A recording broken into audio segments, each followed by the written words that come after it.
Good day everyone. So today we are going to continue over the chapter that is Principles of Management, chapter 2. So we have already studied about the scientific management principles of Frederick Taylor. Now we are going to continue our the next topic is Principle of Management by Henry Fayol. So in this chapter we have already studied about the characteristic importance and Frederick Taylor principles, and we have already studied about the thoughts of management also.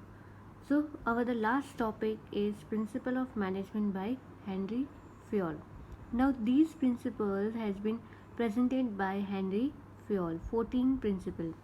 Henry Fayol, who presented management principle, was a French engineer and industrialist.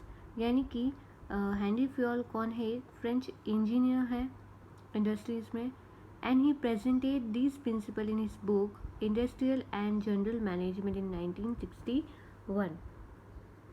Now उस principles में Henry Fayol ने एक book लिखी थी जिसका नाम है industrial and general management in 1961, और हेनरी फ्योल ने ये 14 जनरल मैनेजमेंट प्रिंसिपल्स प्रेजेंट किया है. ओके, अगर आपको एमसीक्यू में पूछा कि who has presented the management principle, then you to write Henry Fayol. And which book has been presented, तो कौन सी बुक उसने प्रेजेंट की थी? Industrial and general management in 1961. So this was the part of the introduction about the Henry Fayol principle of management. Now before we continue our 14 principle of management of Henry Fayol, now Henry Fayol has divided some principles in 6 activities. So in industry there is a 6 activities has been divided. उनका कहना है कि Henry Fayol ने industrial में 6 activities को divide किया है. ठीक है, तो बिजनेस में 6 एक्टिविटीज़ को उसने डिवाइड कर दिया. पहले फर्स्ट एक्टिविटीज़ है टेक्निकल एक्टिविटीज़. नो, टेक्निकल में कौन सी चीज़ आती है? तो it includes the factory machines and activities related to productions. Now technical activities में उन्होंने डिवाइड किया कि जो भी मशीन से रिलेटेड एक्टिविटीज़ है प्रोडक्शन में, फैक्ट्री में जो मशीन्स है जहाँ प्रोडक्शन होता है उसको टेक्निकल एक्टिविटीज़ में गिना गया. सेकेंड एक्टिविटीज़ है कमर्शियल एक्टिविटीज़. कमर्शियल एक्टिविटीज़ में कौन सी चीज़ें आती है, क्या एक्टिविटी फंक्शन होता है? तो purchasing, selling and exchange of units, यानी कि परचेज करना गुड्स, सेल्स करना, एक्सचेंज करना, ये सारी एक्टिविटी. थर्ड एक्टिविटीज़ है फाइनेंशियल एक्टिविटीज़. फाइनेंशियल में आती है कि कहाँ से कैपिटल रेज करना, उस कैपिटल फंड को कैसे यूज़ करना प्रॉपर वे में, उसको मेंटेन कैसे रखना, और जो भी प्रॉफिट आए उसको री इन्वेस्ट कैसे करना बिजनेस में. फोर्थ आता है safety activities. It includes the safeties of employees, safeties of assets, safeties of goods and raw material, यानी कि एम्प्लॉयज़ की सेफ्टी, असेट्स को मेंटेन करना, land, building, machines, and also the raw material should be arrange. Fifth है accounting activities. It includes the financial statement and procuring necessary statistical analysis. Accounting यानी कि books, financial statement accounts maintain रखना, कितना purchase हुआ, कितना sales हुआ, right. 6 point है management activity, जो कि लास्ट एक्टिविटीज़ है.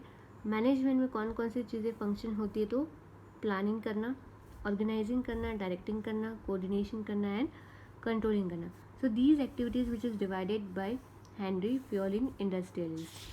So these questions can be asked for the 3 or 2 marks, and it is very important. So after dividing the activities, now Henry Fayol has presented 14 principles. You can see here management principles of Henry Fayol are as under. These are the 14 principles which is presented by Henry Fayol, and these principles is being used in every business, in every organization, whether it is education or any types of business. And ये सारे जितने भी principles guidelines बनाई है वो business को कैसे manage करना है इसके लिए बनाई है, और मोस्टली बिजनेस पर्सन ये प्रिंसिपल यूज़ करता है और उन्हें सक्सेस भी मिलता है. Okay, presenting the said principle, Henry Fayol says that these are the only directive principles. Success of these principles depends upon the sharp sense of management. It is task of wisdom. Explanation of this principle can be given as under. यानी कि ये principles guidelines बनाई है Henry Fayol ने, mostly business unit ये use करते हैं और उन्हें सक्सेस भी मिला गया है, ठीक है। तो पहला प्रिंसिपल्स क्या है, division of work. Henry fall कहता है कि वर्क को डिवाइड करो, ठीक है। अगर एक ही पर्सन को आप दे दोगे काम, तो ना ही वो इतनी एफिशिएंसी आएगी, ठीक है, वो ना ही प्रॉपर टाइम पे काम कर पाएगा और ना ही गोल अचीव होगा। तो उन्होंने बोला है कि वर्क को डिवाइड कर दो एम्प्लॉयज़ के बीच में, ताकि वर्क ईजीली काम हो, ठीक है। यहाँ पे बोला in management more weightage is given on higher efficiency of the employees and manager. Productivity can be increased by optimum use of production equipment. Moreover, division of work is necessary to increase efficiency in employees and manager. Specialization also possible throughout. Division of work should be done at a managerial and factory level to take benefits of principle of specialization.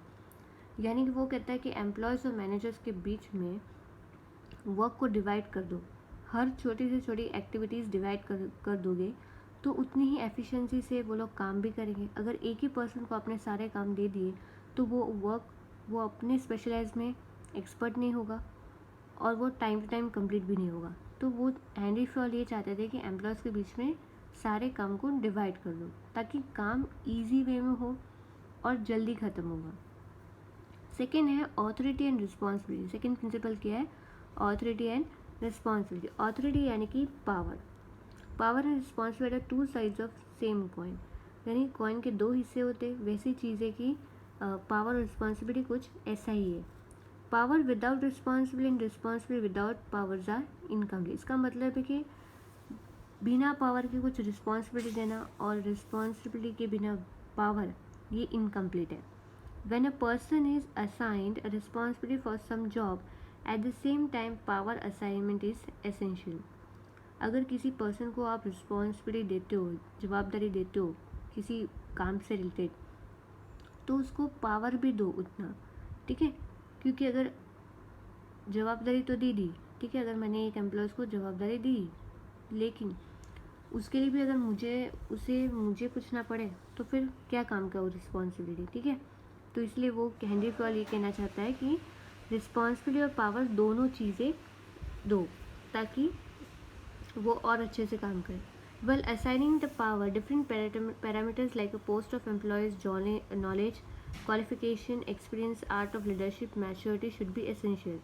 यानी कि जब भी आप किसी को authority देते हो कि भाई ये काम तू करेगा, या फिर ये डिपार्टमेंट की पूरी रिस्पॉन्सिबिलिटी आपकी है, जो भी उससे रिलेटेड है, जो भी है वो अथॉरिटी आपके पास है, ठीक है।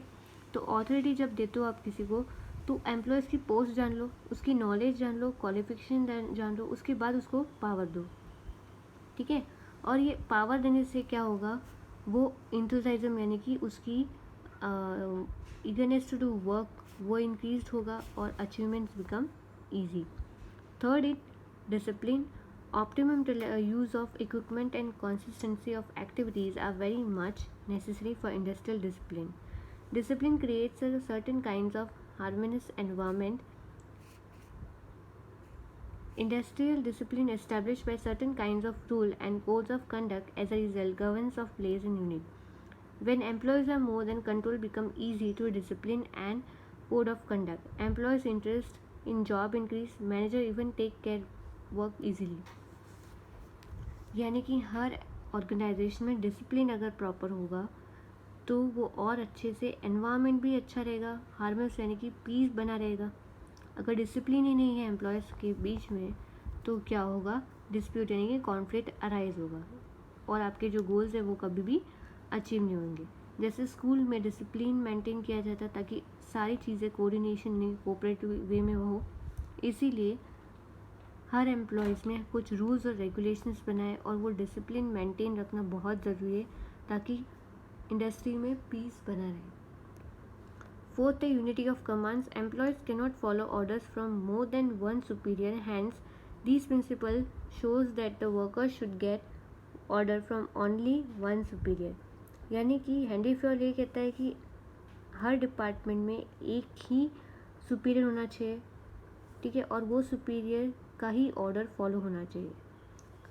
That means an employee should be responsible by to only one superior for a particular job और डिपार्टमेंट. अब डिफरेंट डिपार्टमेंट हमने देखे मिडिल लेवल ऑफ मैनेजमेंट में, प्रोडक्शन, परचेज, सेल्स, हर डिपार्टमेंट एक सुपीरियर मैनेजर है हेड ऑफ डिपार्टमेंट है एक, ठीक है। तो हर डिपार्टमेंट एक प्रोडक्शन मैनेजर होगा, तो एक ही प्रोडक्शन मैनेजर होना चाहिए और जिसके अंडर में सारे एम्प्लॉयज़ को काम करना है। अगर दो बॉस होंगे तो क्या होगा, कन्फ्यूजन क्रिएट होगा और ना ही वो, यानी कि उससे क्या होगा, एम्प्लॉयज़ को पता नहीं चलेगा कि कौन से बॉस का क्या फॉलो करना है। तो अगर हैंडी फ्लॉयल ये चाहते हैं कि ऑर्गेनाइजेशन में डिपार्टमेंट में एक हर एक डिपार्टमेंट में एक ही मैनेजर होना चाहिए ताकि उसी के ऑर्डर्स फॉलो कर पाए और रिपोर्टिंग भी एक ही पर्सन कर पाए। अगर दो रहेंगे तो क्या हो जाएगा, कन्फ्यूजन क्रिएट होगा। फिफ्थ है unity of direction. Planning is an outline for future, this can be through job division and specialization. If deviation are found during planning, then direction guidance is provided. Direction should be given by superior authority. By doing this, coordination for all task efforts can be done easily. According to this principle, there should be only one superior employees group should be by doing job for only one purpose. यानी कि direction एक ही जन से मिलना चाहिए, ठीक है। जो सुपीरियर है उसी के पास से आपको हमें डायरेक्शन मिलना चाहिए कि कैसे काम करना है, ठीक है। तो जो भी एक बॉस है उसी के अंडर में काम करना है और उसी की गाइडेंस हमें फॉलो करनी है, ठीक है। सिक्स्थ है subordination individual interest to general interest. Management is an activity, hence there should be a coordination between personal and departments. These result achievements of goals of business unit. The principle shows that the interest of individual employees group should be considered as a subsidy against the interest of whole unit. Now ये कहा गया कि subordinate यानी कि employees की individual interest होती है। सब जॉब करते कुछ ना कुछ एम होता है उनके माइंड में। किसी को फॉर एग्जांपल कुछ एम्प्लॉयज़ अपने घर के लिए काम करते हैं या तो कुछ एम्प्लॉयज़ अपने ड्रीम्स को पूरा करने के लिए काम करते हैं, राइट। तो सबके इंडिविजुअल इंटरेस्ट अलग अलग है। और जबकि आपको बोलो तो बिज़नेस का जनरल इंटरेस्ट होता है, मान लो कि प्रॉफिट इंक्रीज़ करना हो, ठीक है। अब हमें ये बताना है कि हमारा जो इंडिविजुअल इंटरेस्ट गोल है और जो बिज़नेस का जो जनरल इंटरेस्ट है वो दोनों ट्रैक पे चले, ठीक है, वो बैलेंस रहे। अगर समझो फॉर एग्जांपल अगर प्रॉफिट इंक्रीज है, ये मेरा गोल है, ठीक है। जनरल इंटरेस्ट यानी कि बिज़नेस का जनरल इंटरेस्ट क्या है, प्रॉफिट कमाना। तो अगर मैं बोलूँ बिज़नेस को, अगर मैं बोलूँ एम्प्लॉयज़ को कि आप ऐसे काम करो कि प्रॉफिट भी इंक्रीज हो और अपना फ़ायदा भी हो, ठीक है। जितना ज़्यादा आप प्रोडक्शन काम करोगे उतना आपको ज़्यादा सैलरी मिलेगी और इससे क्या होगा, आपका जो भी एम है आपका पर्सनल इंटरेस्ट वो भी अचीव्ड हो, ठीक है। सेवेंथ है रिम्यूनरेशन ऑफ पर्सनल। रिम्यूनरेशन मतलब सैलरी एंड वेजेस। जो भी आपने काम किया उसके बदले में आपको जो सैलरी और वेजेस मिलती है उसको आप क्या बोलते हो, रिम्यूनरेशन ऑफ पर्सनल यानी कि employees. According to this remuneration of employees, company should be suitable. Idle payment of wages makes stronger relation between the owners and employees. All employees do not work with the same efficiency. Her employees company में same क्षमता के साथ यानी कि same energy के साथ काम नहीं करते. सबकी कैपेसिटी डिफरेंट होती है काम करने की. There are some efficient employees who are giving more production and doing more work. They should be given against their efficiency. यानी कि जो एम्प्लॉयज़ एफिशिएंट है, बहुत काम कर रहे हैं, प्रोडक्शन ज़्यादा इंक्रीज़ कर रहे हैं, उसको उतना ज़्यादा वेजेस देना चाहिए, ठीक है. और बिकॉज ऑफ दैट हमारा जो वर्कर्स का जो टर्नओवर रेट है वो भी डिक्रीज़ होगा, कोई जॉब से जाएगा नहीं, ठीक है. और जॉब सेटिस्फैक्शन भी मिलेगा उसको. और उसके साथ साथ में प्रमोशन स्कीम यानी कि जैसे बोनस देना, प्रॉफिट शेयरिंग करना, ये सारी चीज़ें भी उस स्किल्ड एम्प्लॉयज़ को यानी कि कैपेबल एम्प्लॉयज़ को दो, ताकि वो एम्प्लॉयज़ कंपनी में रहे और आपका जो प्रोडक्शन है वो भी इंक्रीज हो. एथ है सेंट्रलाइजेशन. नाउ सेंट्रलाइजेशन और डिसेंट्रलाइजेशन डिपेंड करता है कि आपकी कंपनी के साइज़ क्या है. There must be clarity to which extent centralization or decentralization should be done to make successful management infrastructure. If powers are not delegated, it is known as centralization. अगर एक ही ओनर के हाथ में पावर है, it means that is centralisation. Centralisation ये guidelines कहाँ use होती है, तो स्मॉल कंपनी में जहाँ एक ही पर्सन के पास ऑथोरिटी रहती है. और डिसेंट्रलाइजेशन किसे कहते हैं, जहाँ बिग कंपनीज यानी कि मल्टीनेशनल कंपनी में डिसेंट्रलाइजेशन यूज़ किया जाता है. यानी कि क्यों होता है, मल्टीनेशनल कंपनी में पावर्स को 3 पार्ट में डिवाइड किया है, top level, middle and bottom level. जहाँ कंपनी बड़ी हो तो वहाँ डिसेंट्रलाइजेशन होता है, यानी कि पावर्स को तीनों लेवल में डिस्ट्रीब्यूट किया है। जबकि अगर कंपनी छोटी हो तो वहाँ पे सेंट्रलाइजेशन यूज़ किया जाए, यानी कि पूरी कंपनी का अथॉरिटी एक ही पर्सन के हाथ में हो। ठीक है, तो ये डिपेंड करता है, सेंट्रलाइजेशन डिसेंट्रलाइजेशन बिजनेस के साइज पे डिपेंड करता है, whether your business is small और large. 9 the scalar chain, the principle emphasise on creating chain from top to bottom level. हमारा जो स्केलर चेन यानी कि चेन ऑफ कमांड जो होता है ना, वो टॉप लेवल से बॉटम लेवल में मूव्ड होता है। ठीक है, टॉप टू हमने देखा ना, top level, middle and bottom level. तो टॉप लेवल जो बोलेंगे वही मिडिल लेवल को फॉलो करना है, मिडिल लेवल जो बोलेंगे वही बॉटम लेवल को फॉलो करना है। चेन ऑफ पावर यानी कि जो अथॉरिटी का जो पावर है वो 3 लेवल में डिवाइड किया है, टॉप से लेकर बॉटम तक। Powers and responsibility should be vested as per the respective employees working in should be aware who is responsible to whom। यानी कि स्केलर चेन में हमें ये पता चलता है कि अवेयर यानी कि वर्कर्स यानी कि एम्प्लॉयज़ को अवेयर होता है कि किसकी क्या रिस्पॉन्सिबिलिटी है, किसकी क्या अथॉरिटी है, किसके ऑर्डर्स हमें फॉलो करना है। तो यहाँ पे ये बोला है scalar chain occurs which moves from top to bottom level and from bottom to top. यानी कि जब आप ऑर्डर देते हो, कमांड करते हो, तो टॉप वाले मिडिल लेवल को कमांड करेंगे, मिडिल लेवल बॉटम को। सेम है जब आप रिपोर्टिंग करते हो, काम कंप्लीट होने के बाद बॉटम लेवल मिडिल को बोलेंगे और मिडिल लेवल टॉप पे पहुंचाएंगे। 10 है ऑर्डर्स। 10th प्रिंसिपल हमारा क्या है, the principle emphasise on 2 parameter, raw material arrange and social management. Each part of raw material should be appropriate place, यानी कि जो भी रॉ मटेरियल्स है वो अप्रोप्रिएट यानी कि राइट प्लेस पे होना चाहिए, सीक्वेंस में होना चाहिए। जैसे अगर एग्जांपल बोलूँ कि जो भी आप एम्प्लॉयज़ को अपॉइंट करते हो तो जो स्किलफुल एम्प्लॉयज़ हैं उनको सही पोजीशन देना। ऐसा ना हो कि जो सेल्स डिपार्टमेंट में है तो जो एम्प्लॉय सेल्स से रिलेटेड है उसको परचेज में डालो, ऐसा नहीं होना चाहिए। अकॉर्डिंग टू उसकी स्किल्स होनी चाहिए, उस हिसाब से ही उसको जॉब देनी चाहिए। ठीक है, उसको बोलते हैं ऑर्डर। 11th है equality. Employees are but part of manager system. Employees management यानी कि बिजनेस का ही पार्ट है। Since the employees are human being, practical approach should be adopted to handle them. Employees भी एक ह्यूमन बींग है, ठीक है, तो superior should behave appropriately and uniformly while taking work from them. तो जो भी आपका सुपीरियर बॉस है वो अच्छे से बिहेव करना चाहिए वर्कर्स के साथ, क्योंकि वो भी एक ह्यूमन बीइंग ही है। ठीक है, किसी के साथ रूडली नहीं होना चाहिए, इक्वली बिहेव करना सबके साथ, तो ही वो लोग अच्छे से काम करेंगे। ठीक है, stability of personal tenure. 12th है स्टेबिलिटी ऑफ पर्सनल टेन्योर, यानी कि परमानेंट एम्प्लॉयज़ कैसे आपके ऑर्गेनाइजेशन में रहे। ठीक है, जितनी ज़्यादा वो लोग एम्प्लॉयज़ आपकी कंपनी में रहेंगे उतना आपका फ़ायदा है। अब उनको परमानेंट कैसे करना है, तो यहाँ पे permanent stable employees are the assets of any business unit. जो एम्प्लॉयज़, पुराने एम्प्लॉयज़ अगर आपके लॉन्ग टाइम तक रहेंगे ना तो वो एक बिजनेस के एसेट्स बन जाता है। ठीक है, and employees can develop himself by remaining to one unit and contributing in the achievement of the business unit. As employee remain for a long time in any unit, his knowledge of system result into more productivity and also decrease the labor turnover rate. There should be an arrangement for the promotion and training for the permanent employees.